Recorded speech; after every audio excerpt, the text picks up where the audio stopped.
bom dia a todos, bom dia a todas.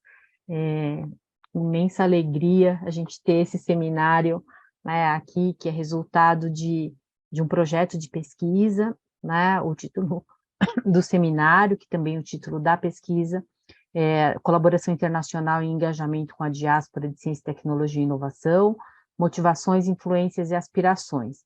E para isso eu quero agradecer, né, não só a presença e a apresentação da pesquisadora Ana Maria Nunes Gimenez, mas também o trabalho que ela desenvolveu de pesquisa durante todo o ano passado, né? Ela foi pesquisadora de pós-doc aqui no Instituto de Estudos Avançados, sob a supervisão da professora Elizabeth Balbachevsky, e ela desenvolveu essa pesquisa com uma bolsa concedida no edital de apoio a projetos integrados de pesquisa em áreas estratégicas da Pró-Reitoria de Pesquisa da USP, hoje Pró-Reitoria de Pesquisa e Inovação, né, a quem eu agradeço também o apoio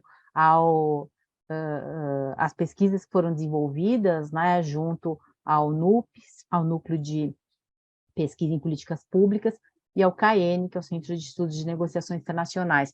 Além da Ana Maria, a gente teve outros pesquisadores também com essa mesma bolsa dentro desse edital. Então, quero muito agradecer, Ana Maria, pelo seu trabalho, né, te parabenizar também, e hoje a gente vai poder ver esses resultados. Esse evento, ele é organizado, né, aqui no Instituto de Estudos Avançados, e é uma parceria, né, que já se inicia entre a INSIDE, que é a Innovation Science Diplomacy School, e nós temos aqui o professor Amâncio Jorge de Oliveira, que é o coordenador da INSIDE, e também a professora Ana Maria Carneiro, do Núcleo de Estudos de Políticas Públicas da Unicamp. A gente tem iniciado uma parceria, né, para outros projetos, né, daqui para frente, talvez essa seja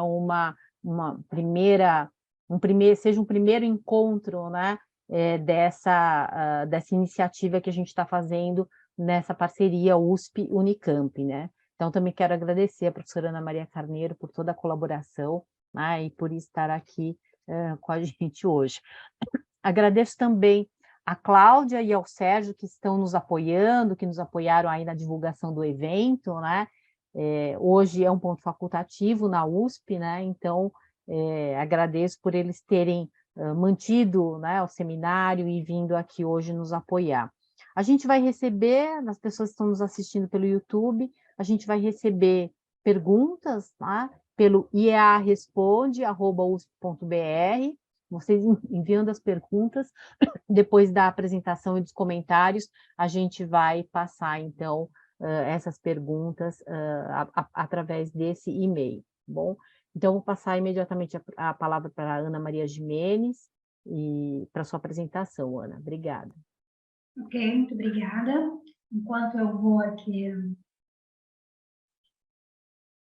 tentando compartilhar a tela, eu aproveito para agradecer a professora Janina pela acolhida, a professora Amâncio por ter me selecionado para a bolsa, e a minha supervisora, a professora Elizabeth, bem como os que estão assistindo, a Ana Maria, com quem eu já tenho uma parceria de longa data, e aos colaboradores aqui que estão conosco, Sérgio e Cláudia.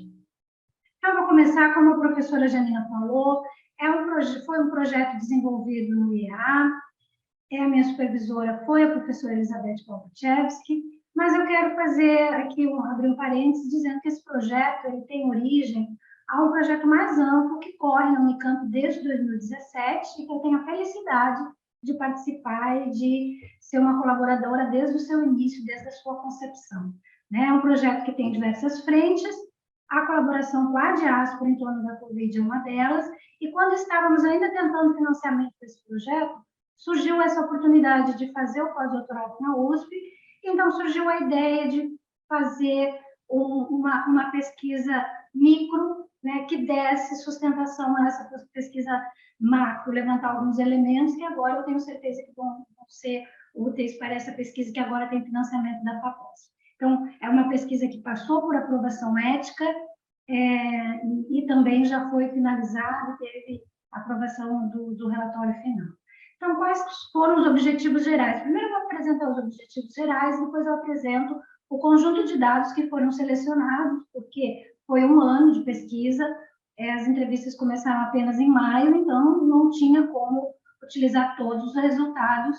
Então, houve aí uma estratégia de selecionar alguns dados para ter um produto final para apresentar no final do pós-doutorado. Então, o objetivo do projeto foi identificar a produção científica sobre Covid-19 entre pesquisadores no Brasil, então identificar a primeira produção com pesquisadores no Brasil e depois tentar encontrar colaboração internacional, mais especificamente com membros da diáspora brasileira. Compreender os fatores que influenciaram as colaborações, dinâmicas, motivações e limitações, e partiu-se, né, aqui enxuguei as hipóteses, mas basicamente os pressupostos da pesquisa estavam baseados na minha experiência anterior com pesquisa sobre Covid. O foco não era a diáspora, era a participação das universidades públicas brasileiras em ciência, tecnologia e inovação para enfrentamento da Covid, e eu já tinha aí alguns insights, algumas ideias, e eu sempre trocava essas ideias com a Ana Maria, e a partir daí surgiram alguns pressupostos, como, por exemplo, o Brasil visto como um celeiro de casos, conforme Caia et al., e que, pelo fato de ser um celeiro de casos, ou seja, aqueles países com alta incidência de casos, ao mesmo tempo que era algo ruim, né, alta incidência de infectados, de óbitos, mas também abria janelas de oportunidades para colaborações e também alteração nas dinâmicas das colaborações. E também essa necessidade de um novo olhar para a diáspora brasileira de CTI, para além da fuga de cérebros. E antes de começar a apresentar os resultados da pesquisa, em si, os dados empíricos e também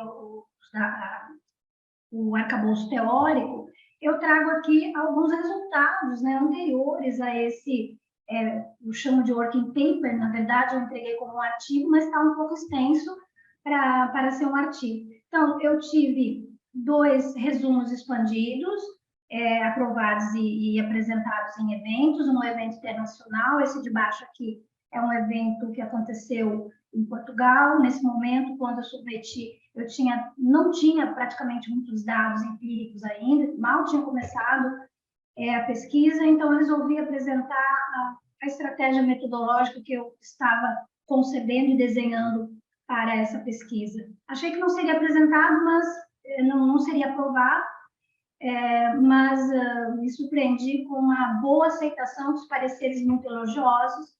O de cima aqui, comentando engajamento, já é no final, e aí eu conto com a presença da Gabriela Ferreira, que é da USP, que foi uma grande colaboradora, uma grande amiga, que eu posso dizer que eu fiz aí na USP, e eu e ela nos encontrávamos toda segunda-feira, a partir de agosto, para discutir. Então, ela trouxe algumas contribuições, eu achei justo que ela participasse tanto desse resumo expandido quanto do trabalho final. Também foi uma grata surpresa como o trabalho foi muito bem recebido, considerado inovador. E depois eu tive algumas participações em webinários também. Bom, o tema desta apresentação, então, é esse trabalho final. Foram selecionados em um conjunto de dados que pudesse ser factível de realizar um trabalho e entregar no final do ano.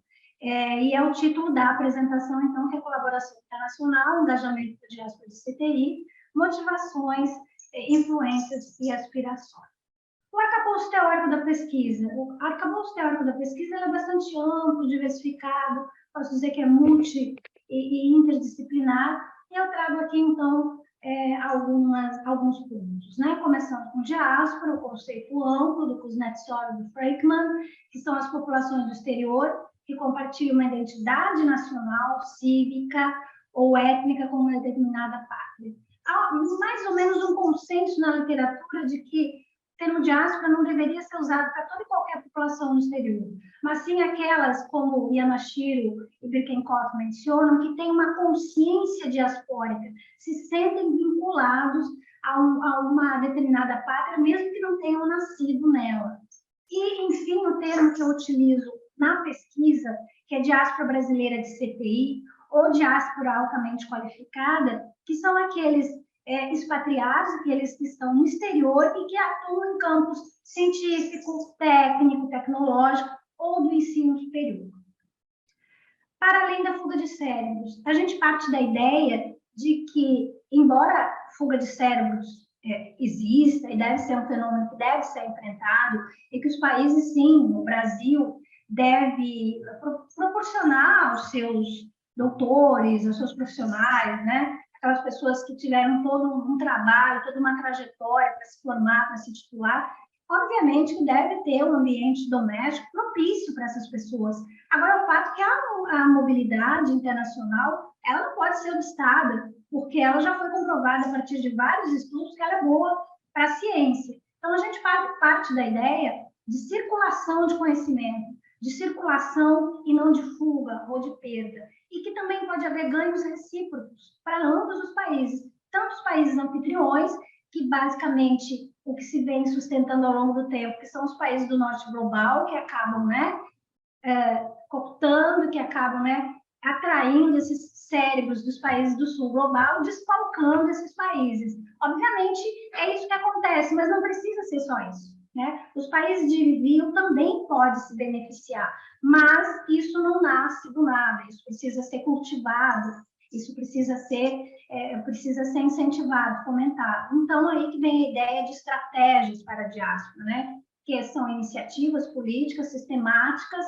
destinadas a desenvolver e gerenciar esses relacionamentos com as diásporas. Porque nós vamos encontrar pessoas, eu encontrei na minha pesquisa pessoas que naturalmente já sentem essa inclinação. A frase, eu tenho um dever moral para com o Brasil. Eu fiz toda a minha formação em instituições públicas, eu recebi bolsa.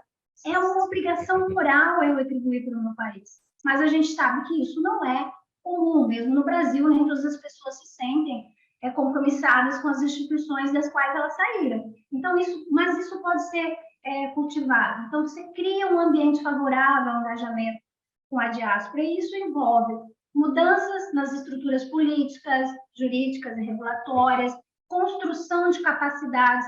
Entra aí o conceito de capacidades dinâmicas, que são aquelas capacidades que ajudam a melhorar o desempenho das capacidades operacionais, são aquelas sem as quais você não consegue atuar, as organizações, o Estado, e também capacidades estatais, né? Os agentes públicos têm também capacidades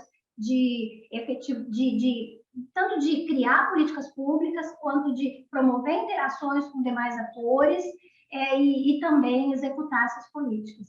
E mobilização e alocação de recursos e investimentos. E também entra aqui a ideia de ciência para a diplomacia, né? Que é criar condições para que os cientistas possam atuar como diplomatas não intencionais, que é o que Sultan Lyons coloca, e o que pode ser também fazer um paralelo com o que a Royal Society chama de Track 2 Diplomacy. O Track 1 é o quadro diplomático do Estado, né? O Track 2 seriam esses diplomatas não intencionais. Os cientistas, as pessoas dentro da universidade também atuando como diplomatas da ciência, tendo um papel importante. E aí entra a participação da diáspora, que muitas vezes está em instituições na fronteira do conhecimento científico e tecnológico no exterior. E a colaboração internacional e mobilidade. Bom, a colaboração ou cooperação que eu trato, que é o foco da minha pesquisa, não é a top-down, tá?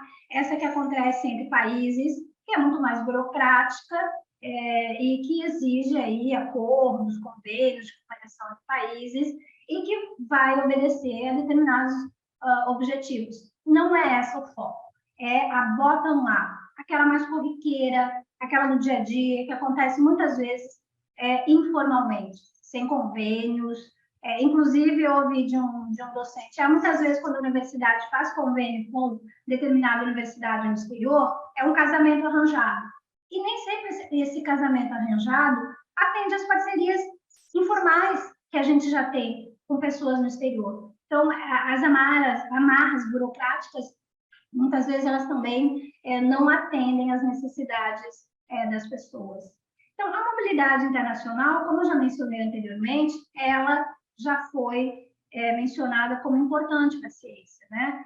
As redes que se formam quando os cientistas vão para o exterior, e mesmo que fiquem um curto período, quando eles retornam, há grandes chances dessas redes continuarem ativas, né? E, ao mesmo tempo, reforça as redes de colaboração no seu país de origem. Mas é necessário também, para que os cientistas colaborem, e agora especialmente pensando na diáspora, né, que exista algo, uma cola, né, que vincule essas pessoas. É o que se chama de invisible backbone, né, que é essa espinha dorsal invisível, que une e que promove, então, essa circulação de conhecimento. O grande problema é que quando um jovem sai do país, por exemplo, vai fazer uma graduação, quando uma pessoa sai num estágio muito inicial da sua carreira, dificilmente vai ter construído esses laços aqui no Brasil para depois manter esses relacionamentos, né? Então, tem essa questão também. E conforme a minha pesquisa demonstrou, esses laços pessoais e profissionais, eles foram muito importantes para essas parcerias durante a Covid-19. Então, material e métodos. Pesquisa bibliográfica e documental. Documental, basicamente, currículos, né, para poder saber exatamente qual pessoa escolher para ser entrevistada. Levantamentos bibliométricos, que foi a principal fonte de seleção de entrevistados, análise de conteúdo qualitativa, a partir da perspectiva de Bardin, e também tive suporte de 2 softwares, VOS Viewer e o software NVivo, dentro do qual eu estruturei e eu organizei todos os documentos, todas as transcrições das entrevistas. Quais foram as plataformas consultadas? Eu comecei pela ResearchGate. Lá no início da pesquisa, quando eu ainda estava tateando, desenhando a estratégia, eu descobri essa plataforma e comecei a fazer umas buscas pelo termo Covid-19 e já achei alguns nomes no Brasil e no exterior. Mas depois de vários treinamentos, eu cheguei à conclusão que a Scival, da Scopus, era uma plataforma mais robusta e que me oferecia mais possibilidades. Mas eu resolvi, então, incluir as duas plataformas. Diretório de grupos de pesquisa e portais da FAPESP e do CNPq. Porque eu também resolvi incluir, além de colaboradores brasileiros, pesquisadores no Brasil, que colaboraram com a diáspora na produção de conhecimento, eu também incluí na população líderes de grupos de pesquisa que tiveram alguma atuação, algum tema sobre a Covid-19, e dirigentes de CEPIDs e de INCTs, né, que são os Institutos Nacionais de Ciência e Tecnologia. E os CEPIDs, né, seriam paralelo dos INCTs, só que patrocinados e financiados pela FAPESP, são do Estado de São Paulo. A população, então, a seleção dos entrevistados foi a bibliometria, né, autoria, coautoria, Brasil exterior, foi um trabalho bem extenso, olhar documento por documento, identificar o colaborador no Brasil, colaborador no exterior e tentar saber se ele ou ela era um brasileiro. A bola de neve, que são os entrevistados, indicando outros futuros, né, possíveis entrevistados, e, como eu já falei, líderes de grupos de pesquisa e coordenadores de NCT e CEPIDs. Então, foram ao todo enviados 57 convites, foram realizadas 21 entrevistas, poderia ter sido realizado mais, foram agendadas mais entrevistas, mas por diversos fatores não foi possível realizar. Com 10 membros da diáspora brasileira de CTI e 11 pesquisadores no Brasil. Então, aqui só para mostrar a importância desses trabalhos que incluíram, que estão na minha base de dados. Essa tabela de cima, ela é bem antiga, né? Ela é de abril, mais ou menos, de 2022, mas a gente pode ver que tinha aí, dentro desse top cluster, que é um top cluster que a Scival, ela mesma organizou, então colocou lá dentro todas as publicações dentro de várias temáticas da Covid-19, com maior impacto nas melhores revistas, e o Brasil, então, que foi essa base que eu usei, o Brasil, então, tinha naquele momento 4.372. É engraçado que no dia 22 eu fiz uma busca similar, só para ter uma noção, diminuiu aqui. mas aumentaram esses números aqui. Mas isso tem a ver também, muitas vezes o artigo não está acessível naquele momento. Então, se lá por abril as citações desses trabalhos do Brasil eram 49 mil, mais de 49 mil, hoje são cerca de 90 mil. E se as citações por publicação eram 30, hoje são cerca de 50. Mas um dado mais relevante que eu acho não são nem esses oficiais e tão desejados, né, no número de citações, são essas métricas alternativas. Então, eu peguei, por exemplo, o artigo da professora Esther Sabino, da USP, que ela colaborou com várias pessoas, inclusive uma brasileira em Harvard e uma brasileira em Oxford. Esse artigo foi publicado na The Lancet e já tem 116.805 menções em redes sociais. Então, a importância desses trabalhos, só para mostrar para vocês que são trabalhos bastante importantes. Bom, então aqui, como vocês viram, né? 4 mil trabalhos. Então, eu bolei a seguinte estratégia: não tenho condições, preciso entregar um produto no final do ano. Eu vou olhar os 5 primeiros autores, né? Esses 5 primeiros autores tinham um total de 153 publicações. Eu analisei todas elas, procurando o colaborador no exterior de dicção brasileira. E, para isso, eu precisei usar o Lattes. Algumas vezes o Lattes não está atualizado, então precisei pesquisar esse nome no Google, nas páginas institucionais, enfim. E, ao final desse levantamento, eu cheguei a 23 colaborações.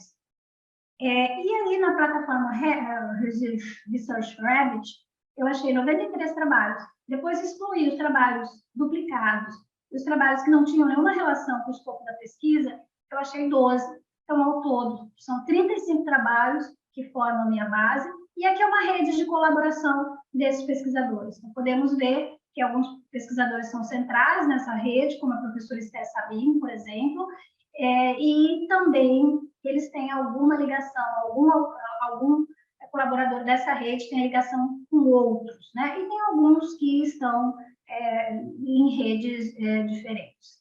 Bom, perfil dos entrevistados. No Brasil, 73% estavam em universidade, e no exterior eles eram 80%. Aqui, basicamente, é só a região sudeste, sendo que mais de 60% em São Paulo. No exterior, 70% nos Estados Unidos, aí tive uma entrevistada do Reino Unido, uma da Áustria e uma do Canadá. Gênero, no Brasil, 6 do gênero feminino, 5 do gênero masculino, diáspora, 7 do gênero feminino e 3 do gênero masculino. Eu não vou me deter aqui, porque tem muito mais dados para apresentar, mas aqui é só uma ideia do nível, do estágio da carreira. Eu excluí na pesquisa os doutorandos, ok? Mas vocês estão vendo aqui que no Brasil tem um doutorando, não daria para deixar essa pessoa de fora, porque foi muito protagonista. Durante a pandemia, foi acelerada a formação, então se formou bastante, um tempo bastante ágil, já entrou no doutorado direto, já começou a pesquisar sobre Covid, identificou na internet uma membra da diáspora brasileira numa instituição no exterior, já fez uma parceria, publicaram um artigo numa revista bem interessante, e hoje ela é orientadora desse rapaz. Então, não dava para deixar esse rapaz de fora por conta do protagonismo da USP, tá? Esse estudante de doutorado da USP. Mas, basicamente, eu foquei a partir do pós-doutorado, visando um pesquisador num estágio mais avançado, né, da sua carreira e da sua formação, inclusive. Então, no exterior, 50% são realmente pós-doutorandos. Já estão, às vezes, no primeiro, no segundo ou terceiro pós-doutorado, e o outro no primeiro. Mas também tem diretor de startup farmacêutica, pesquisador, enfim. Análise de conteúdo. Então, como eu analisei esses dados? A partir da perspectiva de Bardin, né, fazendo exploração do material, fazendo esse movimento contínuo de ida e volta, que é recomendável, a partir de categorias muito enxutas, né, muito sucintas, que pudessem representar mesmo aqueles recortes dentro das entrevistas. Aqui é só para mostrar para vocês como ficou, então, essa categorização dentro do software em vivo, mas agora, então, eu passo para a discussão. Ao final, então, qual foi a estratégia? eu tinha um conjunto de 3 roteiros de entrevistas para o membro da diáspora, para o brasileiro, para o pesquisador. Eu não vou usar o termo mais brasileiro, porque eu tive uma pesquisadora no Brasil, ligada a uma universidade pública brasileira, que não é brasileira. Então, vou usar o termo pesquisador no Brasil, que colaborou com a diáspora. E eu tinha para o diasporado e para esses membros e líderes de grupos de pesquisa. Então, a estratégia foi a seguinte: bom, não tenho como explorar esse conjunto de esse roteiro grande, né, em torno de 20 perguntas e mais 10 perguntas sociodemográficas. Quais que são as perguntas que são a alma da pesquisa e que poderiam me auxiliar a ter um produto final coerente e coeso para entregar no final do ano? Bom, existem 2 perguntas que são comuns a todos, aos 3 grupos de entrevistados, que é o que eles entendiam acerca do papel e de como a diáspora poderia colaborar com o Brasil, que vai aparecer no próximo slide, e que está aqui, desculpa, as contribuições da diáspora. E a outra pergunta, como eles entendiam que o Brasil, governo, né, Estado brasileiro, mas também as instituições, as organizações, as agências de fomento, as universidades, então, não as pessoas físicas, mas o coletivo, né, como também podia fomentar. E, finalmente, uma pergunta, então são 3 perguntas que orientaram, finalmente, uma pergunta que era muito específico para esses que colaboraram, produziram conhecimento, que tiveram alguma parceria em torno da temática da diáspora. Então, foram essas as questões. Quando eu comecei a categorizar, voltando ao slide anterior, eu percebi que não bastava olhar essas 3 perguntas. Eu precisaria olhar todo o conjunto, né? Eu precisaria olhar todas as transcrições, porque muitas vezes os entrevistados recuperavam falas que deveriam, né, estar nessas perguntas e em várias outras. Então, na verdade, eu tive que analisar todo o meu conjunto de perguntas. E analisando todo o meu conjunto de perguntas, eu percebi que eu poderia criar uma 4ª categoria, que era essa que está em cima, ambiente doméstico, que são fragmentos de entrevistas que não cabiam exatamente nas 3 categorias anteriores. Então, explicando agora esse categorial, né, que foi temático. A escolha foi um conjunto de categorias temáticas, lembrando que aqui a frequência de palavras, nuvens de palavras, isso não interessa para a pesquisa, porque não é uma pesquisa quantitativa. Então, muitas vezes, determinado tema aparece em diversas respostas, mas não uma palavra específica. Então, não teria muito sentido aqui trabalhar com frequência. Covid e colaboração, que é uma pergunta que está nos 2 roteiros, né, para o diasporado e para aquele que colaborou no Brasil. Basicamente, deu para sintetizar em origem, obviamente, da colaboração, é aquilo que eu mencionei no início, a backbone invisível, aqueles laços pessoais ou profissionais, mesmo que não seja diretamente com o primeiro autor, mas com alguém dessa rede. Existem laços, como uma entrevistada falou, bom, eu estava lá na Áustria, tentando desenvolver um modelo, e aí eu pensei, eu com os meus colegas lá na Áustria, na área me fugiu agora a palavra, desculpa, gente, mas eu já recupero. Então, eu estava tentando desenvolver um modelo para testar aí dados sobre Covid. E, bom, qual o país? E quem nós vamos procurar? Tem 2 países com alta incidência, Brasil e Estados Unidos, e que também já têm alguns dados relativamente estruturados e disponíveis. Vou para o Brasil porque lá tem um professor que eu conheço da universidade tal, que trabalha com dados no nível municipal, que tem uma grande expertise nessa área. Então, esses laços foram bastante essenciais. E a motivação? Enriquecer métodos e abordagens, que também entra, né, nessa questão que eu mencionei acima, mas está numa categoria muito específica. Eu tenho um modelo que eu desenvolvi, agora eu quero testar esse modelo, né, vou fazer parceria com o Brasil, vou ter acesso aos dados e aí vou melhorar esse modelo. Né? É só um exemplo. Divulgação científica ou reforçar capacidades no Brasil. Alguns diasporados, a partir daquilo que eu falei, desse compromisso moral de auxiliar, de colaborar com o país onde se formou, onde nasceu, enfim, no momento em que a pandemia estava lá iniciando, em um dado momento perceberam que havia diversas lacunas e carências, tanto na divulgação científica, quanto o problema de informações falsas, e até a modelagem da pandemia, que ainda não estava numa fase muito avançada. Então, essas pessoas entraram em contato, procuraram os seus pares no Brasil e fizeram parcerias para oferecer essa colaboração. Contribuições da diáspora. Aqui, então, todos os entrevistados participaram tem essa pergunta no seu roteiro, né?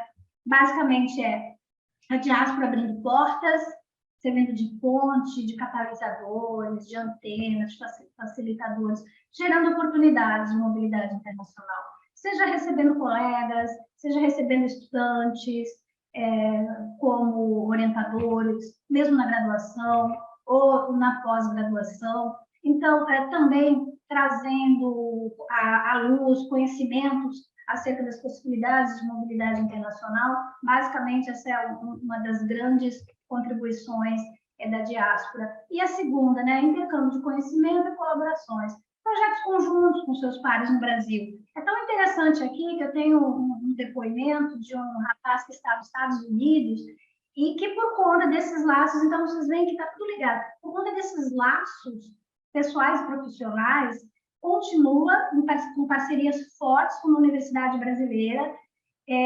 inclusive, parte do grant que ele tem lá nos Estados Unidos, ele é direcionado, 1/3 da pesquisa que é realizada nesse tema específico, nessa Universidade Brasileira, vem de recursos que ele direciona do seu grant lá nos Estados Unidos. Tá só aqui para trazer um exemplo para vocês.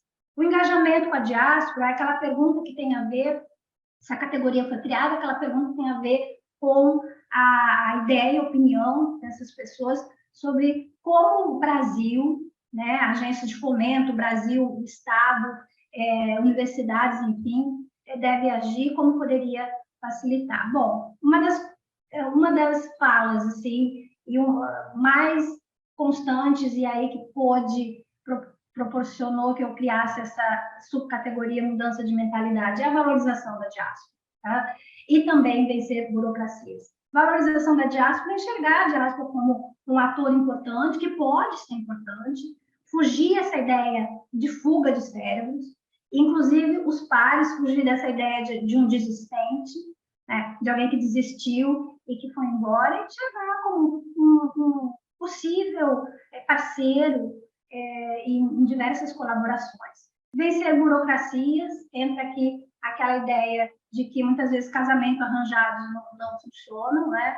Nós temos uma estrutura muito burocrática, então isso também foi algo que apareceu muito, por isso que eu criei essas subcategorias.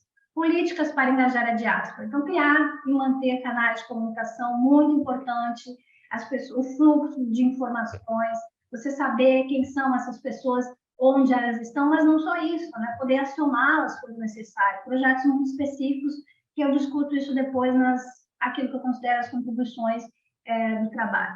E criar possibilidades de interação e colaboração. E, finalmente, aqui, então, essa categoria ambiente doméstico foi a 4ª categoria que eu criei, depois de um longo processo, como o Bardan recomenda, indo e vindo, né, reconfigurando, reformulando as categorias e, enfim, fazendo um processo aí bastante demorado e lento. Eu cheguei a essa 4ª categoria, que é o ambiente doméstico, que são aqueles fatores que devem ser olhados com muita atenção, porque eles ainda podem causar alguns empecilhos, né, para que isso aconteça. Então, eu criei 2 categorias, que são fatores endógenos, aqui arbitrário, né, eu escolhi essas categorias que eu, naquele momento, achei que eram as mais adequadas no meu raciocínio. Os fatores endógenos são, primeiro, aqueles diretamente isso aqui, a conjuntura brasileira, né, o quadro conjuntural, as dificuldades. Você também tem que arrumar primeiro a casa, né? Você tem que oferecer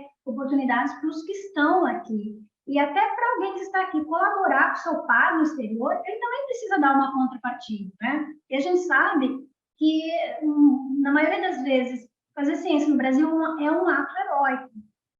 Então, tem essas questões conjunturais que estão muito relacionadas a esse ambiente interno. E tem aqueles fatores que, embora eles impactem diretamente o ambiente externo, eles poderiam ter sido chamados de sistêmicos. Por exemplo, eu dei o nome de fatores exógenos, são aquelas questões que estão relacionadas à relação norte global, sul global, as dificuldades que os brasileiros e as brasileiras têm, entra aí a questão de gênero, muitas vezes, de se colocarem internacionalmente, tanto para a mobilidade, quanto para publicar em revistas de alto impacto, diversas outras questões que podem estar relacionadas, então, com questões que impedem, né, os sul-americanos ou mesmo os brasileiros se inserirem na ciência internacional. Isso não é algo efetivamente que pode ser alterado a partir de dentro, mas são questões que devem ser observadas também quando você consegue, quem sabe, melhorar aqui o quadro conjuntural, aqui também talvez você possa minimizar essas questões, tá? E, finalmente, né, eu resolvi ser bastante enxuta na apresentação dos dados, porque senão, né, nós não sairíamos daqui tão cedo. Aquilo que eu considero contribuições de trabalho, que é o momento em que eu cruzo os resultados das entrevistas com a literatura e começo a refletir, e aí eu achei que eu precisava criar algo, né, que eu chamo de contribuições de trabalho. Então, a primeira figura justamente foi esse exercício que eu fiz de pensar nesse processo, né, de dependência do caminho, né? Porque, historicamente, né, coexistem alguns fatores no Brasil e que atrapalham ou mesmo impedem essas relações. Então, falta de estratégicas muito bem direcionadas, né, políticas para a diáspora não sendo vista como um ator relevante do Sistema Nacional de CTI, a mobilidade internacional ainda sendo vista pela lente da fuga de cérebro, não da circulação de cérebro, o que pode gerar resistências, interações. Isso vai muito ao encontro do que Lee coloca como padrões de ação que se autorreforçam ao longo do tempo. Então, a gente tem aqui um ambiente doméstico com esse quadro conjuntural, digamos assim. Tem um contexto institucional, burocrático, né? Tem fatores organizacionais, que eram, né, os coletivos, dentro dos departamentos, das instituições, e tem também os fatores individuais, que nós vamos ver na sequência que eu construí um framework, digamos assim, um quadro analítico. Então, você tem um processo dependente do caminho, você tem políticas de retenção, né, anti-brain drain, em que você pune por meio de processos administrativos ou mesmo judiciais, essas pessoas que muitas vezes não retornam ao Brasil, porque eu não estou querendo dizer que essas pessoas não teriam que dar uma contrapartida. Também não acho justo, até mesmo para com quem ficou, a pessoa, por exemplo, receber uma bolsa, chegar no exterior, ficar e não dar nenhuma contrapartida. Mas também, por outro lado, não é justo que você muitas vezes faça com que essa pessoa que está concluindo a sua formação, seu doutorado ou seu pós-doutorado, ela consegue efetivamente uma oportunidade que não conseguiria no Brasil e ela é obrigada a retornar para ficar em casa, desempregada, assistindo televisão. Não consigo ver justiça nisso. Então, é preciso pensar em políticas diferentes. Então, você tem um bloqueio por conta disso. Como você pode quebrar, né, esse lock-in, esse bloqueio? Por meio de uma intervenção política que, ao longo do tempo, possa, né, promover uma ressignificação da diáspora, uma mudança de mentalidade, tanto no nível do Estado quanto dos indivíduos, e um quadro regulatório favorável. Aí você teria o desbloqueio. Mas é necessário que essa intervenção e que isso seja constantemente acompanhado e revisado, porque a tendência do sistema é entrar novamente num processo dependente. Não necessariamente isso precisa ser ruim, mas pode novamente gerar bloqueios, para que você possa efetivamente ter um novo caminho de engajamento, então, com a diáspora. E, finalmente, eu estou chegando aqui finalmente mesmo da apresentação, a partir de tudo isso, né, eu construí, juntamente com a Gabriela, mesmo, esse foi o resultado apresentado lá no evento NUPA, né, do Instituto Nacional de Ciência, Tecnologia e Estratégias de Desenvolvimento, onde eu estou vinculada desde 2018, onde eu fiz 2 projetos de pós-doutorado, agora estou no 3º projeto, novamente com eles. E, como eu falei para vocês no início, esse trabalho foi uma grata surpresa. Eu fui bastante com medo, digamos assim, apresentar o trabalho, porque lá é o reduto do pessoal que estuda políticas públicas, especialistas em dependência do caminho, enfim, capacidades dinâmicas, e eu me apropriei de alguns conceitos que eles conhecem muito bem para construir esse meu framework, e eu pensei, nossa, eles vão dizer que eu estou falando coisa errada, estou falando besteira. Pelo contrário, eles acharam a abordagem muito inovadora. Então, eu fiquei muito feliz, porque eu também já estava no final da pesquisa, né? Se eu recebesse algumas críticas, não que as críticas não são bem-vindas, mas aí destruiria o meu trabalho, eu ficaria muito triste. Então, foi esse quadro, né, que eu criei, pensando nesses níveis que precisam, todos eles precisam ser trabalhados. No nível institucional, onde você tem políticas, né, as políticas públicas, parte aqui da ideia de instituições North, Douglas North, que as instituições são tanto as regras formais e informais, quanto as próprias instituições mesmo, os entes, né, as regras do jogo. Então, a necessidade de capacidades estatais, capacidade institucional. Obviamente que a gente tem aí eventos da mudança, por exemplo, o Programa Diplomacia da Inovação, né, aquela rede Diáspora Brasil, infelizmente a iniciativa hoje em dia não existe mais, mas o que Kuznetsov coloca é interessante mapear a diáspora, é interessante se reunir com a diáspora, ok, legal, mas tem que dar um passo adiante. As pessoas se sentem inicialmente muito valorizadas, muito prestigiadas, e ficam, participam. Em dado momento, quando elas percebem que aquilo não tem resultados práticos, a adesão acaba enfraquecendo. Então, a oportunidade de passar para um nível mais avançado. Então, o momento que talvez você conseguisse aqui equalizar essas questões, você teria criação e fortalecimento do soft power, pensando no nível institucional, né? Como o Brasil aí tendo uma maior importância, uma representatividade, aumento da visibilidade da ciência nacional no exterior e fortalecimento do CTI, por exemplo. Tá? Organizacional é o nível coletivo, né? O nível dos departamentos, das universidades, centros de pesquisa, a questão da cultura organizacional, os valores, hábitos, normas de condutas. Muitas vezes a literatura também coloca isso, que muitas vezes aquele interesse individual ele é obstado e ele é limitado por conta desses fatores organizacionais e também institucionais. Então, aqui você teria ICTs mais internacionalizadas, incremento da reputação das ICTs, por exemplo. O nível individual tem a ver com diversos elementos, idade também está relacionada com o nível de carreira, obviamente, agenda e tema de pesquisa, então você ouve muitas vezes do diasporado, eu não consegui, eu já tentei colaborar, mas eu não consegui colaborar porque a minha agenda de pesquisa não bate com a agenda de pesquisa de pessoas que eu conheço. Ou muitas vezes tem a questão também de fatores emocionais, afetivos, que a pessoa saiu do Brasil muito magoada, ou a pessoa está no exterior muito magoada, porque justamente ela está sendo punida por essas políticas anti-brain drain. Então, a gente viu que o backbone invisível é muito importante. No nível individual, você teria uma inserção internacional do pesquisador, maior inserção internacional, incremento e visibilidade da sua produção científica, intercâmbio de conhecimento, entre outros. E, finalmente, então, chegando aqui às conclusões, essa questão, então, se confirmou, o Brasil, como celeiro de casos, realmente contribuiu para as colaborações, essa possibilidade de acessar dados, ou até essa vontade, né, essa inclinação natural que muitos da diáspora que eu entrevistei têm de se sentir na obrigação moral de contribuir justamente por essa alta incidência de casos.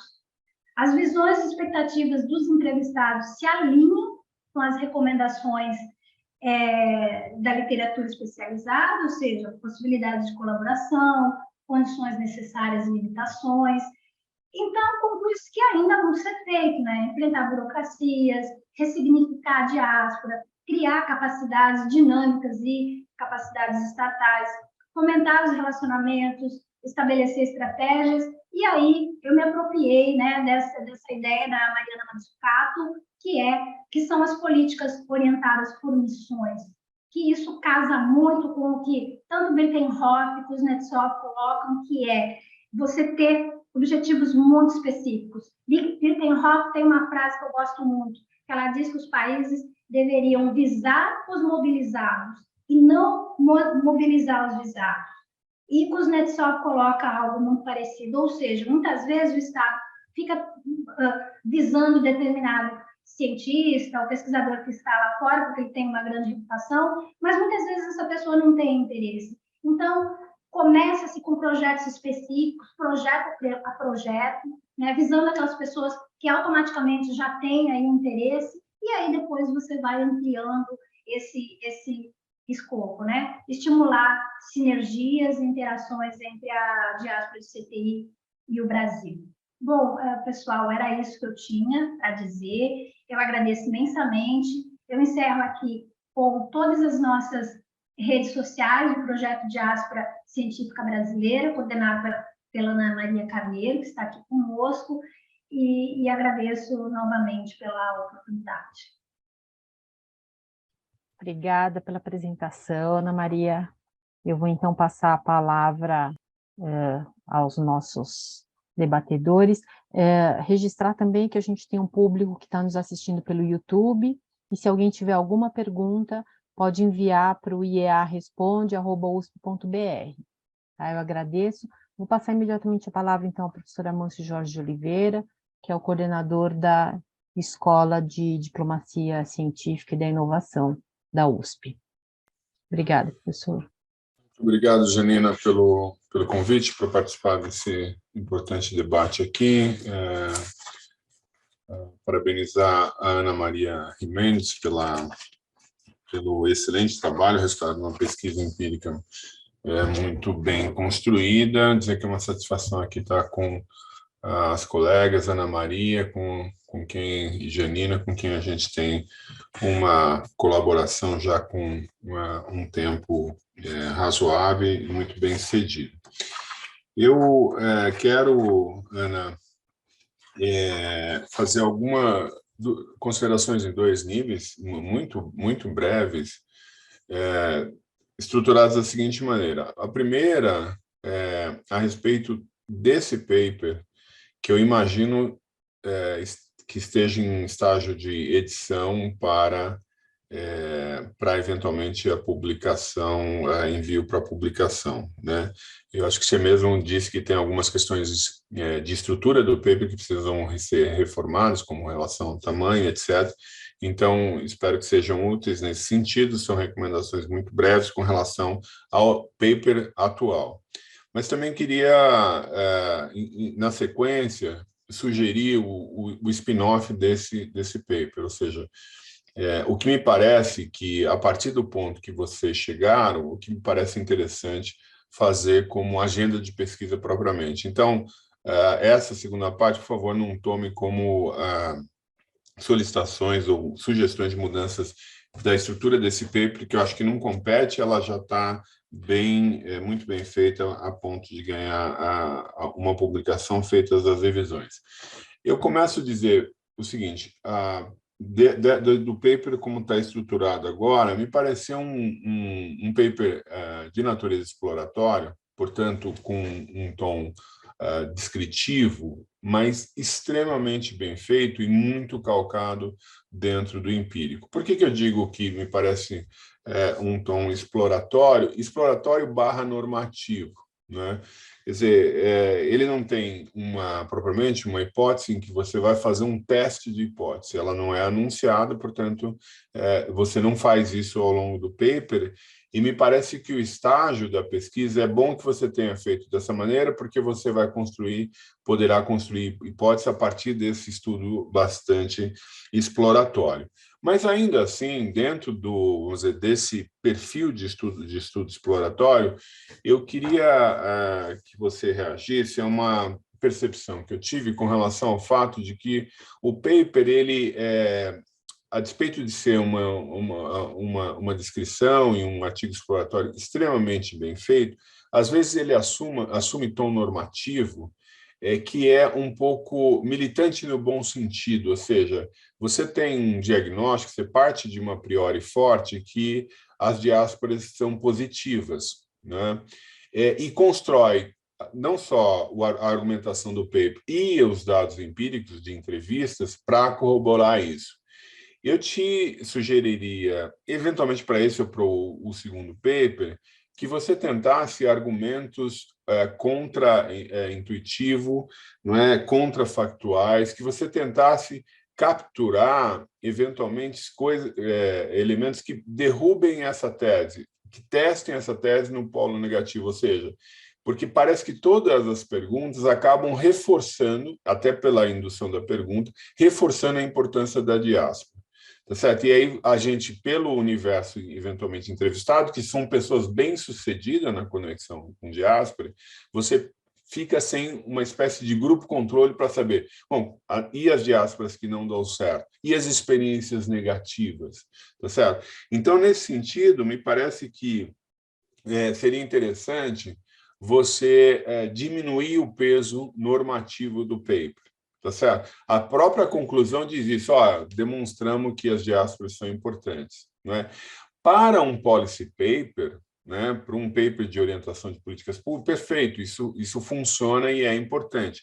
Agora, para um paper de natureza mais científica, acaba revelando um pouco esse viés. Por exemplo, não existe uma discussão no paper a respeito de riscos inerentes da diáspora, porque eu imagino que deva ter um nível em que a diáspora é bom, e eu concordo muito com você, eu acho que eu sempre comentei isso, a respeito de ver aspectos positivos da diáspora, porque cria uma ponte entre o Brasil e o exterior muito qualificada, com lideranças importantes no exterior. Agora, obviamente que isso daí deve ter um limite, né? Um limite de uma curva de saturação, como se fosse uma espécie de uma curva de Laffer, ou seja, a partir de um certo momento, a diáspora brasileira de alto nível começa a impactar negativamente porque você fica com grupos de pesquisa sem lideranças de alto nível e aí você desbalanceia ainda mais a relação, talvez norte-sul, centro-periferia, como quer que a gente chame, tá certo? Então, é bom a certa medida, qual medida, de que maneira a gente pensa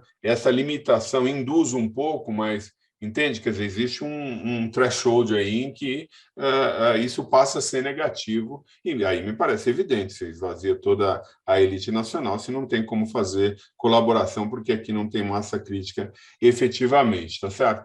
Então, isso, a questão normativa, e mais alguns aspectos do paper, por exemplo, excesso de tabelas em forma de pizza, sem os valores dentro, eu enxugaria bastante. A descrição dos questionários e de respostas muito alongadas, eu acho que você tem que sintetizar, colocar realmente no que é essencial do achado, enxugando o paper de maneira a ficar muito mais sintético. Você pode fazer revisões nesse paper e ganhar e cortar muita gordura dele. Tem muita gordura e, às vezes, eu sinto que tem paper dentro de paper. E essa última coisa que você falou, esse framework muito geral, é um outro paper, né? Tá certo? Então, cuidado, tem paper dentro de paper. Ver o que é essencial nisso, me parece que essa questão da sustentação da diáspora é um paper que para em pé e tem coisas que você pode simplesmente tirar desse e transformar num outro sem perda de qualidade desse paper. Muito bem, e aí a segunda parte da minha fala tem a ver com estratégias possíveis de transformar esse paper num paper teste de orientação orientado para teste de hipótese. Tá? Se você me permite, eventualmente você não tem interesse nessa embocadura, mas talvez tenha. E aí o que eu imagino é o seguinte: quais são as estratégias possíveis para você fazer isso? Algumas são importantes, e a primeira eu diria que, obviamente, que é aumentar o N da sua amostra de forma a você poder fazer algum desenho de maneira a fazer teste de hipótese. Né? Você tem, por exemplo, você fez uma adoção de um número pequeno de casos até para poder fazer as análises, mas você pode, evidentemente, aumentar isso. Um exemplo disso é a coisa que eu achei mais interessante de todas no paper, está na página 17, que é essa questão da rede de colaboração que você desenhou a partir de 35 publicações. Você pode aumentar isso para ver em que medida isso tem um efeito mais estrutural, e eu achei fascinante essa técnica que você usa, porque, além de mostrar as redes, você mostra o centroide da rede, ou seja, você mostra... Isso para mim, é a coisa mais inovadora do seu paper. Por que é mais inovadora? Vários especialistas na colaboração internacional dizem que o Brasil entra muitas vezes simplesmente porque ou tem casos, ou porque normativamente os financiadores dizem que tem que ter país do sul global, e aí coloca o nome das pessoas lá só para poder fazer as regras de obtenção de recursos. Mas, no fundo, não traz uma contribuição importante. Quando você mostra o centro desse centro, o centroide dessa rede, você está dizendo, não, essa pessoa na hierarquia da importância, ela é absolutamente fundamental. Portanto, eu acho que você tem uma chave aqui para explorar sensacional de formação de rede, porque mostra não só a estrutura da rede, mas a hierarquia e a importância dos pesquisadores brasileiros mobilizando essas redes diaspóricas. Então, assim, eu acho que isso aqui é um canal para um paper de... Seu microfone desligou, Amâncio. Perdão, um paper de natureza quantitativa de bastante fôlego. Se você tiver interesse, eu gostaria de continuar essa conversa para depois dessa apresentação. A outra coisa é você pegar o survey e transformar em servers quantitativos, né? Você fez um server qualitativo que é sensacional para diagnóstico e criação de hipóteses, mas você pode pegar um server, transformar isso em servers quantitativos com perguntas fechadas, alargar a amostra. O sistema de snowball está ótimo, pode continuar sendo esse a seleção da amostra de especialistas a partir da bola de neve, só que aí fazer uma amostra bastante grande e que te permitirá também teste de hipótese, e no limite até você pode usar serviço experimental para poder fazer isso. Então, esse é um spin-off, são duas, vamos dizer, vertentes que te permitiria fazer um paper com uma embocadura mais quantitativa e com teste de hipótese. Teria outros recursos nesse sentido, mas, enfim, essa é verdadeiramente uma construção de um novo artigo, spin-off desse artigo que, by the way, está excelente, né? Eu acho que eram essas as minhas contribuições, só uma nota super de detalhe mesmo, detalhe fino.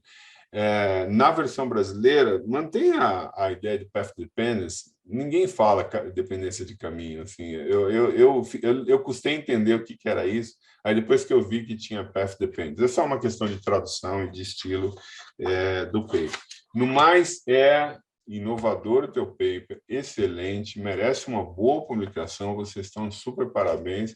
E eu agradecido por ter tido a oportunidade de ler e comentar, porque eu aprendi uma grandeza com o seu trabalho e acho que vai contribuir muito com o nosso grupo de pesquisa que está sendo formado entre a Unicamp e a USP. Obrigado, Ana. Obrigado, Janina. Obrigado, professor Amâncio. Eu vou passar, então, a palavra para a professora Ana Maria Carneiro. Ana Maria. E depois eu volto para você. A gente já tem perguntas também do público, tá? Então, a professora Ana Maria Carneiro, do Núcleo de Estudos em Políticas Públicas da Unicamp. Obrigada, Ana Maria. Obrigada, Janina. Então, eu queria dar os parabéns aí para a Ana e agradecer aí o convite para a gente organizar conjuntamente esse evento.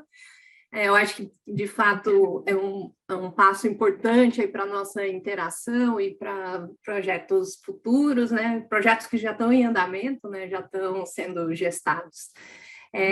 Como a Ana mencionou, né, a gente tem um projeto maior sobre a contribuição da diáspora brasileira para o desenvolvimento científico e tecnológico do Brasil. A gente vem pesquisando esse tema desde de 2017, a partir de uma demanda um pouco normativa, né, no sentido do que o Amâncio estava mencionando, uma demanda da Embaixada do Brasil nos Estados Unidos, que vinha desenvolvendo ações de engajamento com a diáspora naquele país e queria conhecer melhor a diáspora e ter subsídios de como continuar aquelas ações, né?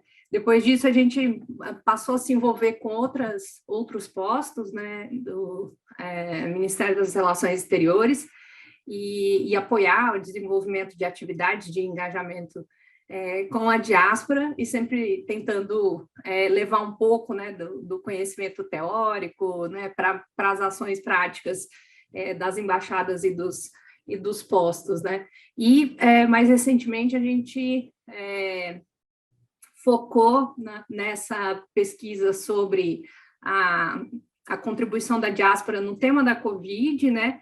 E as duas coisas estavam acontecendo ao mesmo tempo, né? O projeto de pós-doc da Ana e depois, um pouco depois, o nosso projeto financiado pela FAPESP, né? Então, de fato, o trabalho da Ana é uma excelente contribuição para o nosso projeto maior, né? E é um trabalho de muito fôlego, né? Para o tempo relativamente curto do projeto, né? Então, acho que isso é muito importante de ser mencionado, né? Um projeto de 1 ano, em que fez todo aquele trabalho com dados secundários e dados primários também, né? E entrevistando pessoas que têm agendas super complicadas, né? Então, realmente, a Ana está de parabéns por esse trabalho e tem um material riquíssimo que eu também insisto aí nessa necessidade de publicar logo, né, esse material. E o relatório, né, esse working paper tem, e aí eu concordo com a Amâncio, alguns trabalhos ali dentro, também enxergo pelo menos três materiais, um só com análise bibliométrica, né, e aí expandindo talvez a análise bibliométrica das redes, pegando todos os artigos que tem pessoas no Brasil, e não só aqueles que foram pré-selecionados, né, para depois fazer análise mais qualitativa, porque aí isso ajudaria, né, a reforçar e testar esse argumento que o Amâncio coloca, né, do quanto que os brasileiros aparecem como em posições, né, centroides na rede, né, e não em posições mais secundárias, né. Então, eu queria, na verdade, explorar aqui alguns aspectos que a Ana menciona no paper, né, e aprofundar um pouco, né, além do que ela já apresentou, né. Então, acho que o primeiro aspecto, Ana, que você poderia detalhar mais, assim, é o quanto que, de fato, né, essa ideia que a gente vem trabalhando, que a diáspora pode contribuir para interações mais simétricas entre o norte e o sul global, e que talvez o contexto da pandemia tenha alterado isso, né? Então, o quanto que, de fato, né, o contexto da pandemia mudou essas interações, né? Será que foi além, né, do celeiro de casos, né? Permitiu criar novas interações, né? O conceito do Jonkers e Thyssen de estoque de vínculos, né? Será que a pandemia e a atuação desses pesquisadores, né, permitiu o abastecimento de novos vínculos, além do estoque de vínculos, né? E eu achei, queria que você comentasse mais uma das falas que aparecem no paper, né, sobre um exemplo super interessante de um membro da diáspora que acaba fazendo a ponte entre dois atores no Brasil, né, entre o pessoal do Observatório Covid com a Prefeitura de São Paulo, né? Então, ele menciona que de fora ele fez essa ponte, né? E, assim, agora, pensando em relação ao ambiente doméstico, né, e também nesse contexto aí da pandemia, né, e dessas ações que vêm acontecendo, você mencionou algumas, né, essas próprias ações de engajamento do governo brasileiro com a diáspora, o quanto que os entrevistados reportaram, né, os membros da diáspora, que se houve mudanças, né, em relação ao estabelecimento de uma nova cultura, uma nova visão acerca da diáspora, né? Então, se você consegue perceber elementos assim, ou se ainda está muito centrado naquela visão de medidas, né, reativas ou negativas, né, em relação a diáspora, né? E dos elementos que você apontou, de muitas coisas que estão para ser feitas, para, de fato, engajar e eventualmente aproveitar melhor, né, a contribuição da diáspora, né? Ali eu vi que tem muitos elementos que vão depender de estratégias top-down, né? Que são iniciativas de governo, iniciativas de políticas, né? Então, um pouco, né, a sua análise, olhando, né, a partir das percepções dos cientistas, né, mas o quanto que aquilo ali depende de mudanças mais estruturais, né? E eu acho que essa questão da contribuição com o Brasil, né, a gente sabe, né, da literatura ponta que não necessariamente precisa do retorno, né, e aí eu ressalto aquela fala que você também mencionou, né, de que o pesquisador fala assim, eu acho que eu consigo contribuir muito mais para a pesquisa e para a ciência brasileira estando de fora do que estando lá, eu não me vejo, né, não tem espaço para mim no Brasil, né, e os entrevistados, né, principalmente os membros da diáspora, dão várias sugestões, né, de como, o que poderia ser feito para ter mais essa possibilidade de contribuição, né? Então, queria um pouco da sua análise, né, de quais são aquelas sugestões dadas, quais são as mais viáveis ou de maior potencial, né? Estava mencionando essa questão de não apostar necessariamente em estratégias de retorno, né? Que a gente está vendo um interesse renovado do governo brasileiro, né? Do atual Ministério de Ciência e Tecnologia, de aproximação com a diáspora, né? E uma fala inicial de fazer, de apostar em estratégias de trazer de volta essas pessoas, tá? Então, que tipo de perfil que seria interessante trazer, que tipo de perfil que não necessariamente, né? E aí, da sugestão que o Amâncio deu, né, de transformar o roteiro em questionário, só lembrando que a gente já está fazendo isso, né? A gente está com um questionário no ar para tentar conhecer o perfil da diáspora e também as suas percepções sobre eventuais contribuições com o Brasil, sugestões para políticas públicas, né? Né, a Ana vem participando ativamente disso, a gente já está com um número interessante de respostas, e apesar de ser difícil de mencionar o que é um bom número de respostas nesse sentido, né? Mas a gente já passou aí de 700 respostas no nosso questionário, que foi lançado há uns 10 dias. Era isso, Janina, e obrigada aí. Muito obrigada, Ana Maria.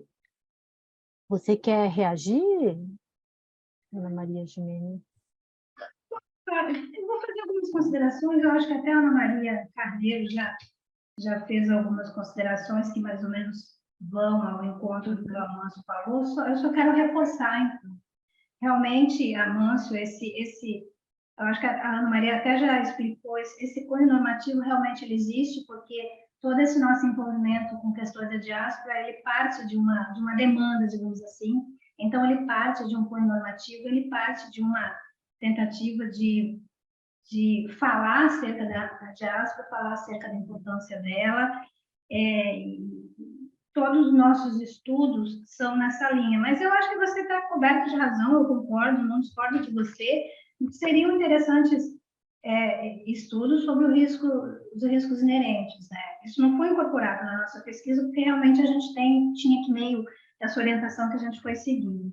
Outra questão que a Ana Maria colocou, que já está rodando, isso que você deu a ideia de ampliar, é realmente a ideia do meu estudo era meio que assim, um laboratório, na verdade, para esse estudo mais amplo. Era testar algumas possibilidades, era realmente ter um estudo qualitativo e que depois pudesse se pudesse partir dali para esse estudo mais amplo, de ter esses questionários fechados, que estão rodando mesmo. Então, assim, o meu estudo teve muito esse objetivo mesmo, de tentar abrir as possibilidades, explorar. Então, ele vai nessa linha. Então, a sua percepção está certa, porque era mesmo esse o propósito. A questão de um trabalho, ter vários trabalhos embutidos, não tenho dúvida disso. Até quando eu estava lá no final tentando organizar, eu conversava muito com a Gabriela, a gente se encontrava todas as segundas-feiras no final do dia. Eu falava, eu tenho dúvida se eu apresento um relatório de pesquisa ou se eu já faço um texto assim, meio na linha de um artigo, tentando, né, dar uma ideia de início, meio e fim, mas eu sabia que tinha muita coisa ali que, né, então, houve aí um esforço, houve aí uma dúvida entre, vou apresentar um relatório, já faço um artigo, mas não que eu acho que aquilo ali é um artigo que dá para publicar daquele jeito, eu sei que tem melhorias. Deixa eu ver aqui que eu também perdi as minhas anotações, mais questões. Então, o spin-off é óbvio, isso vai acontecer. A questão aí essa questão aí de contraponto é interessante, mas nesse momento desses spin-offs, eles não está previsto isso, mas isso pode ser colocado, como você falou, uma agenda de pesquisa para o futuro. Pensando nas questões da Ana Maria, deixa eu ver aqui se eu não perdi. Você gostaria que eu explorasse algumas respostas. Então, vou lembrar, por exemplo, esse rapaz que está nos Estados Unidos, agora na Universidade Pública dos Estados Unidos. Se não me engano, justamente essa questão. Ele estava lá, ele é da área da física, tá? Da área da física, mas todos os estudos dele estão relacionados à área de saúde, né? E questões de modelagens, etc. E realmente, quando começou a bombar a pandemia, ele na verdade, já nem estava no exterior, ele estava no exterior, mas ele precisou retornar para buscar a esposa no Brasil. E aí, chegando, já estava acompanhando pelas redes sociais. Aliás, essa pessoa nunca tinha feito comunicação científica na vida, né? E viu todos os problemas, então começou a atuar muito intensamente em comunicação científica e tomou conhecimento do Observatório Covid. E vendo o trabalho das pessoas, brasileiros, entre pessoas no Brasil e membros da diáspora também, teve uma ideia de contatos, de conhecidos que tinha na Prefeitura de São Paulo, de fazer a ponte entre essas pessoas. Então, ele teve aí um grande protagonismo. Essa é uma das questões. A Ana Maria também perguntou a respeito do que eu acharia mais viável. Então, assim, nas falas dos diasporados, eles colocam diversas coisas. Primeiro, assim, se eles sentem que mudou a mentalidade, não sentem que mudou a mentalidade. Literalmente, nas manifestações, eu tenho pessoas falando, os pesquisadores no Brasil, alguns pesquisadores no Brasil, teriam que parar de ver a gente como uma ameaça. Aí entra na questão dos riscos que talvez, não sei, né? Não sei o que o Alonso acha. Nós somos competidores, nós somos uma ameaça. De certa forma, se a gente parar para pensar, não vou dizer que mas de certa forma não faz algum sentido, né? Porque também você pode cair na armadilha de só investir em relacionamentos com a diáspora e esquecer de valorizar quem está aqui. Isso não pode acontecer, eu já mencionei no início da apresentação. Você tem que fortalecer aqui dentro. A diáspora pode ser um meio de você colaborar, mas não é só isso. Então, eu concordo. Tá? Então, Ana Maria, a mudança de mentalidade, as pessoas não sentem muito isso. Mas, obviamente, como a Alonso falou, vocês só pesquisaram, essas pessoas já se relacionam assim, o objetivo foi isso. Tanto que a bibliometria foi justamente buscar essas publicações dessas pessoas que já colaboravam. Mas aí tivemos essa ideia. Vamos trazer pessoas que não colaboraram, outras pessoas, para ver o que elas falam a respeito disso, e aí entraram os líderes de grupos de pesquisa e os diretores de coordenadores de CEPIDs e de NCPs, que eu acabei descobrindo, porque embora as minhas buscas não tivessem capturado ainda, inclusive um diretor de CEPID entraria nessa categoria de colaborador com a diáspora, porque ele estava colaborando com uma pessoa ligada a uma startup farmacêutica, né? Então, obviamente, essas pessoas que também têm diversas colaborações, mas são colaborações diferentes, com seus egressos de doutorado, de pós-doutorado, que agora se estabeleceram no exterior. Então, tem muitas críticas porque não porque essa pessoa foi, não apoiam muito, porque essa pessoa precisa sobreviver, precisa continuar atuando. Tem muitas críticas ao valor das bolsas no Brasil, e que é isso que faz então, com que as pessoas vão para o exterior. Só trazendo aqui o exemplo desse rapaz que coloca 1/3 do financiamento dessa pesquisa que ocorre no Brasil, ele está nos Estados Unidos, ele coloca assim, olha, eu tenho até vergonha, muitas vezes, das pessoas com quem eu me relaciono no Brasil, pesquisadores sêniores, até meus mentores, enfim, o laboratório que eu tenho aqui, o laboratório que a pessoa tem no Brasil nem se compara, né? A pessoa tem uma escala muito pequena e cheia de dificuldades para conseguir reagente, as compras, e então eu estou aqui, eu tenho essa obrigação de colaborar, eu me sinto até envergonhada, inclusive essa pessoa é uma pessoa que certamente estaria no Brasil, porque eu adoro o Brasil, adoro o clima, todo mundo que eu gosto que está lá, mas eu não tenho como voltar, porque lá não tenho espaço, não tenho, ou mesmo que eu tivesse espaço, se a pessoa tentou várias vezes, não conseguiu. Conseguiu fora, conseguiu um país extremamente de ponta nessa área dele, mas é porque eu não tenho espaço, se tivesse espaço, as condições não são tão favoráveis. Então, só para fechar aqui, Maria, o que seria viável? Bom, não sei, talvez eles mencionam muito essa questão de quem está no Brasil conseguir localizar facilmente um membro da diáspora que está atuando numa área específica, com quem ele pudesse fazer parcerias. Então, a questão dos canais de comunicação, eles consideram muito importante. Como alguém aqui mesmo no Brasil colocou, nem foi membro da diáspora, olha, fica muito difícil para a diáspora colaborar, porque muitas vezes ela tem que tirar do grant dela, como esse rapaz faz. Né? Então, assim, o Brasil poderia dar uma contrapartida. Pesquisador no Brasil, dando uma contrapartida, e até nesse momento, se o pesquisador no Brasil tem uma contrapartida financeira, ele também pode opinar, ele pode também definir a agenda de pesquisa, ele não é só um mero espectador, um mero participante. Então, uma dessas questões são os canais de comunicação, sim, certamente.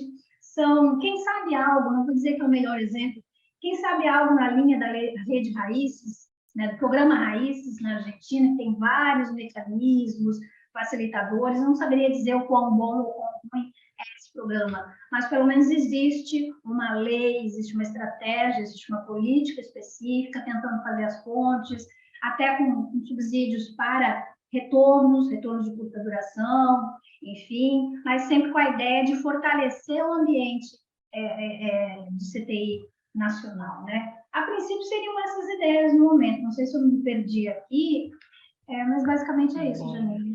Obrigada, Ana Maria.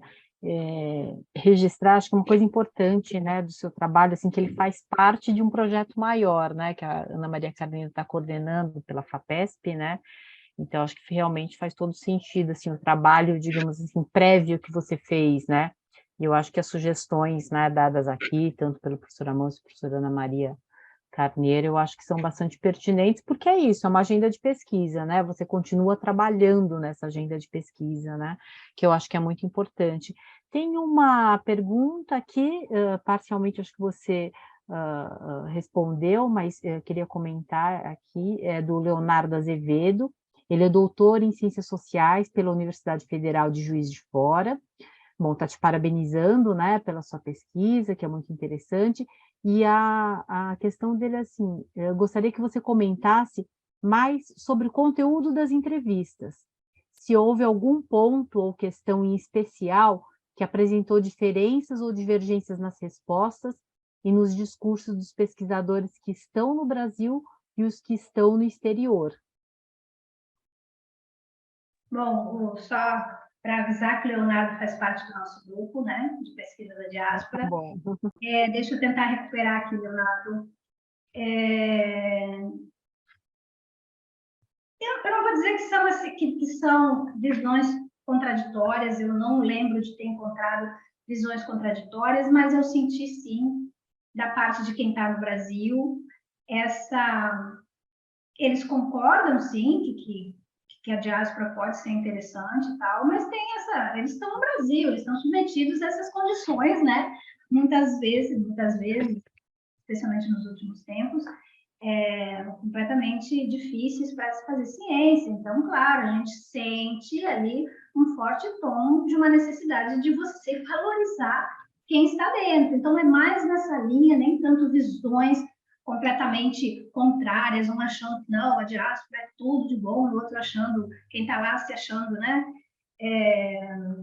que é tudo de bom, e quem está aqui dentro achando, até porque grande parte deles, né, colaboraram com essas pessoas. Então, para eles, isso já é natural, isso já é por conta desses laços que existem, né? Então, o que eu mais senti é isso, quem está no Brasil tem talvez mais o pé no chão, saiba muito mais que essas questões precisam de um determinado cuidado, que você precisa, talvez até vá na linha do que o Amâncio pôde, você ter uma ponderação entre, não, vamos aqui festejar extremamente a diáspora, que parece que meu trabalho festeja, né? Talvez tenha pecado nesse tom, talvez a gente lá na pesquisa da diáspora, a gente tenha tentado mostrar justamente a importância da diáspora, porque a gente parte de um pressuposto de tentar derrubar um pouco essa ideia de focar só em fuga de cérebro, né? Só focar em fuga de cérebro o tempo inteiro, que você vê nas matérias, até mesmo a Ana Maria passa por essas experiências, ela já deu várias entrevistas, e às vezes a pessoa, quando vai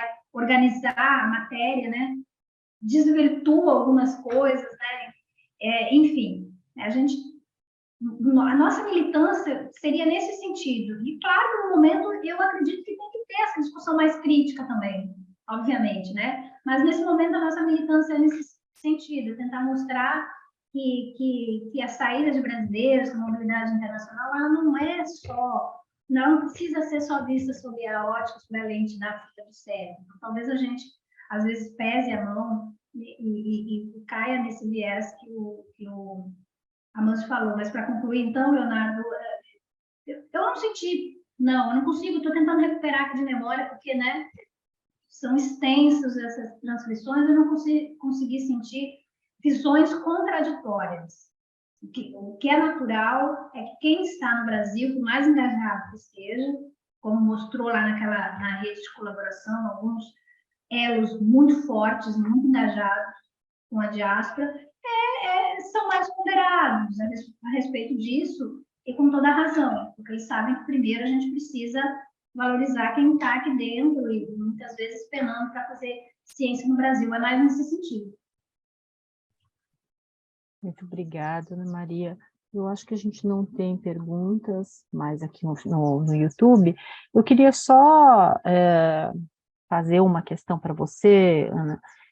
Bom, primeiro fazer um comentário, né, sobre os níveis que você apresenta, né, o nível institucional, organizacional e individual. Acho que é absolutamente fundamental pensar os três níveis, né, porque eles se sobrepõem ou se interpõem, na verdade, né, e ao mesmo tempo é difícil você definir as variáveis para cada um desses níveis, né, para fazer a correlação, né, mas eu acho que não dá. Eu imagino que nos questionários que vocês estão agora circulando, na análise dos questionários que vocês vão fazer agora, eu acho que provavelmente esses níveis, os níveis e a correlação, ou o peso, na verdade, de cada um desses níveis, eu acho que deve ficar mais claro, né? Que eu acho que é uma coisa muito interessante, né? E aí, falando do nível organizacional, Ana, e aí eu faço uma pergunta, talvez o oposto, né, dos comentários que o professor Amâncio fez, mas, digamos, uma questão mais normativa mesmo, né?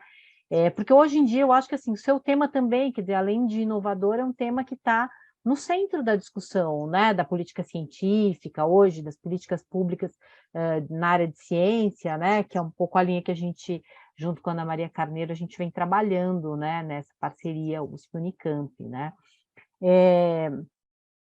E eu acho que você mencionou bem, né, quer dizer, se fala muito, né, na retenção de talentos, né, de como, né, manter os pesquisadores, né, aqui, e como estimular também, né, a cooperação entre os pesquisadores, né, do Brasil e do exterior, de maneira que a gente também tenha resultados e impactos positivos para ambas as instituições, né, inclusive aqui. Agora, eu achei interessante quando você fala do ambiente ou da necessidade de criar um ambiente favorável ao engajamento com a diáspora, né? Porque eu vejo muito isso também, talvez nossa nosso ambiente, né, de trabalho, de pesquisa aqui, que são as universidades, né, acho que a gente lida e discute o tempo todo isso, né, quer dizer, como criar um ambiente favorável para desculpa, para estimular a cooperação internacional, né, e para estimular esse engajamento maior, né, com a diáspora, né. E aí falando das estruturas que você, sugere, né, e eu acho que como você mencionou, acho que a gente tem muito ainda a avançar, né, tem muito ainda a investir, né, mas eu queria eu falei uma pergunta um pouco normativa, porque eu queria ver um pouco a sua opinião, a sua percepção, né, de alguém que está investindo no tema, que está pesquisando, que está entrevistando pessoas. Como que você vê hoje as universidades, né, a USP, a Unicamp, né, no sentido da criação desse ambiente favorável, né? Quer dizer, que medidas você vê positivas que estão sendo feitas nesse sentido, e o que a você parece que ainda poderíamos investir mais? Então, eu vou, para tentar responder, não sei se eu vou ter sucesso, eu vou recuperar novamente a fala de um professor que é da USP, né? Justamente quando fala de que muitas vezes quando as universidades fazem esses convênios com outras universidades, né, ela realiza o convênio, coloca uma série de metas e obrigações, mas assim, uma das grandes reclamações é o excesso de burocracia, né? Até eu vou recuperar a fala, porque foi até engraçado, mas a gente sabe que é isso. Ah, o formulário verde, amarelo, azul, roxo, não, enfim, tem isso. Então, uma das primeiras coisas é ainda o excesso de burocracia, que é um tom, né, como o professor usou, um tom cartorial, burocrático brasileiro, muitas amarras, né? Talvez uma flexibilização seria necessária. Então, primeiro é a burocracia, a segunda questão colocada é, tá, mas tudo bem, e aí é só por meio desses convênios, né? Mas e se eu não tiver esses interesses, né? Esse casamento arranjado, como ele colocou. Então, assim, o que a gente percebe é que a maioria dessas colaborações, essas bottom-up, né, que eu estudei, elas são informais e funcionam muito bem. E alguns me disseram, funcionam muito bem porque são exatamente informais, né? Na base dos papers, enfim, ou um professor recebendo o seu colega que está no exterior para proferir um curso todo ano, determinado mês do ano, né? Enviando o seu estudante, o seu doutorando para passar um período, um sanduíche.